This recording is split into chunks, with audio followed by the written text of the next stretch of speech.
তৈরি পোশাক খাতে সাম্প্রতিক অস্থিরতায় কর্মহীন হয়েছেন লক্ষাধিক শ্রমিক। শুধু গাজীপুরে স্থায়ী অস্থায়ীভাবে বন্ধ হয়েছে 50টি পোশাক কারখানা। বিগত সরকারের সময় শ্রমিকদের রাজনৈতিক উদ্দেশ্যে ব্যবহার করায় অস্থিরতা বেড়েছে মৎস্য শ্রমিক নেতাদের। আর মালিকরা বলছেন, আইন শৃঙ্খলা পরিস্থিতি ভালো না হলে কারখানা খুলবেন না তারা। ফারদিন ফেরদৌসের সহযোগিতায় একরামুল ইসলাম খানের রিপোর্ট। 250টিরও বেশি ডিজাইন অপশন নিয়ে ওয়ালটন স্মার্ট ফ্রিজ, বোঝে আপনার প্রয়োজন। জুলাই আগস্ট গণ অভ্যুত্থানে রাজনৈতিক পট পরিবর্তনের পর তৈরি পোশাক খাতে বেতন ভাতার দাবিতে শ্রমিক অসন্তোষ দেখা দেয়। গাজীপুর, সাভার, নারায়ণগঞ্জে শতাধিক কারখানায় ভাঙচুর, অগ্নিসংযোগের মতো ঘটনা ঘটে। শিল্প পুলিশের তথ্য বলছে, শুধু গাজীপুরে 40টি কারখানা স্থায়ীভাবে বন্ধ হয়ে গেছে। অস্থায়ী বন্ধ রয়েছে আরও 10টি পোশাক কারখানা। ল্যাভেন্ডার গার্মেন্টসের ভেতরের চিত্র এটি। কম্পিউটার, চেয়ার টেবিল সহ বিভিন্ন আসবাবপত্র ভাঙচুর করেছে দুর্বৃত্তরা। কর্মকর্তাদের মারধর করে বের করে দিয়ে লুটপাটও চালানো হয়েছে। একই অবস্থা মাহমুদ গার্মেন্টসেও। প্রতিষ্ঠানটি ডিএমডিকে শ্রমিকেরা এমনভাবে মারধর করে যে তাকে হাসপাতালে চিকিৎসা নিতে হয়। পোশাক খাতে বিগত 5 মাসের অস্থিরতায় কর্মহীন হয়েছেন লক্ষাধিক শ্রমিক। এর মধ্যে শুধু বেক্সিমকো ইন্ডাস্ট্রিয়াল পার্কের 16টি কারখানা বন্ধ হওয়ায় 45,000 শ্রমিক কর্মকর্তা বেকার হয়ে পড়ে। এসব শ্রমিকেরা খাবার খরচ, বাসা ভাড়া, সন্তানদের পড়াশোনা নিয়ে অনিশ্চয়তায় পড়েছেন। দ্রুত সময়ে কারখানা খুলে দেওয়ার দাবি তাদের। বিগত 45 দিনের জন্য কোম্পানি লে অফ ঘোষণা করে। এই লে অফ চলাকালীন সময়ে আমরা খুবই বিভ্রান্তির মধ্যে আছি। এখন প্রতিষ্ঠান খুলবে কি খুলবে না আমরা এখন বলতে পারি না। এখন আমাদের মনে করেন যে বাসা ভাড়া, খাওয়া দাওয়া খুব কষ্ট হয়ে যাচ্ছে।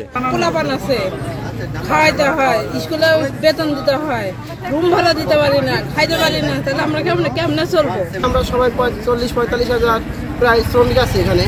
আমরা সবাই এখন অসহায়ের মধ্যে পড়ে আছি। বিগত আওয়ামী সরকারের রাজনীতির সাথে জড়িত কারখানা মালিকেরাই সবচেয়ে বেশি বিপাকে। স্থানীয় রাজনীতিতে নিজেদের অবস্থান শক্ত করতে তারা শ্রমিকদের ব্যবহার করেছেন, এমন অভিযোগ শ্রমিক নেতাদের।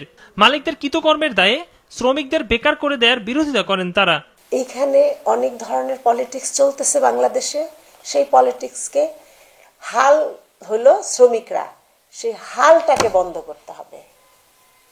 এই হালটাই বন্ধ করতে হবে এবং শ্রমিকরা বিভ্রান্তিকর তথ্য, ভুল তথ্য নিয়ে যেন তারা কোনো কিছুতে না আগায়। আমি বলবো এটা বিকেমির সাথে সরকারের অবশ্যই একটা দুতোয়ালির দরকার আছে, যে এই 1 লক্ষ শ্রমিককে অন্যান্য কারখানায় ক্রমান্বয়ে চাকরিতে ফিরিয়ে নেওয়া যায় কিনা। এদিকে কারখানা মালিকেরা বলছেন, বিদেশি শক্তির যোগসাজশে তৃতীয় পক্ষ এই সহিংসতার পেছনে দায়ী।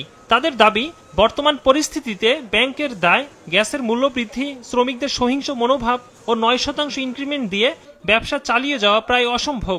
আইন শৃঙ্খলা পরিস্থিতি স্বাভাবিক না হলে কারখানায় ফিরতেও পারছেন না তারা। তো এই মুহূর্তে যেটা সবচেয়ে বেশি প্রয়োজন, এই আইন শৃঙ্খলার এই জায়গাটাকে জিরো টলারেন্সে নিয়ে আসা।